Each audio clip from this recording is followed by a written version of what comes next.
میرا سوال ہے کہ اس وقت پاکستان کے جو حالات ہیں ان کو دیکھ کر آپ کو کیا لگتا ہے کہ اس ملک میں بہتری آئے گی کہ نہیں؟ ہم دعا کر سکتے ہیں کہ بہتری آ جائے. اگر تو یہی حالات رہتے ہیں قائم اور اسی طرح مولویوں کے ہاتھ میں رہتا ہے سب کچھ، تو تم بھول جاؤ اس بات کو کہ عمران خان یا طاہر القادری کو انقلاب لے آئیں گے، وہاں کچھ بھی نہیں ہوگا. ٹھیک ہے؟ جو بڑے لوگ خط لیتے ہیں کہ عمران خان کو ہم نے دیکھا کہ بس وہ آسمانوں پر اڑ رہا ہے، وہ بھی کوئی نہیں اڑ رہا ہے. یہ سب باتیں ہیں. اللہ تعالیٰ نے جو بہتری لانی ہوگی تو احمدیوں کی دعاؤں سے آئیں گی، اور احمدی کس حد تک دعائیں کرتے ہیں یہ تم لوگوں کو ڈیپینڈ کرتا ہے. ٹھیک؟ اور وہ اچانک آئے گی بہتری، آثار اچانک شروع ہو جائیں گے. یہ نہیں ہوگا کہ تمہیں پہلے نظر آتا اور تمہیں پھر تھوڑی اس کے اوپر نظر ہو جائے کہ یہ فلاں شخص بہتری لے آئے گا. کوئی نہیں، کوئی فلاں شخص بہتری نہیں لائے گا جس کا تمہارے دل میں یہ خیال آ جائے کہ وہ بہتری لانے والا ہے. ٹھیک؟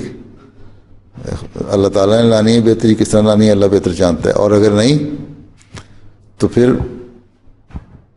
اسی طرح ملک ختم ہو رہا ہے، ختم ہو جائے گا. مولویوں کے ہاتھوں سے نکلے گا تو بہتری آئے گی. اگر مولوی سے ڈرتے رہے لوگ تو کبھی نہیں آئے گی. ہمارے اتنے مقدمے ہوتے ہیں جب بھی ہم انتظامیہ کے پاس جاتے ہیں یا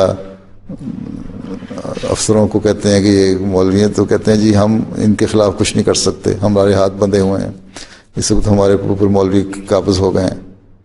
اگر مولوی حکومت کر رہے ہیں تو پھر کبھی بہتری نہیں آ سکتی، پھر تباہی آ سکتی ہے. اور تباہی کس طرح آئے گی؟ تباہی تو آ رہی ہے.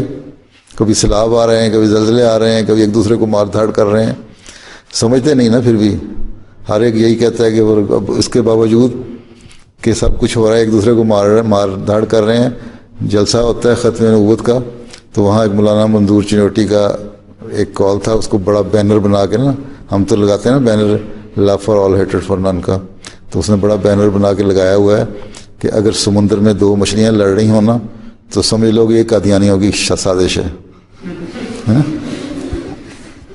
تو یہ ان کا حال ہے. تو بہتری کہاں سے آنی ہے؟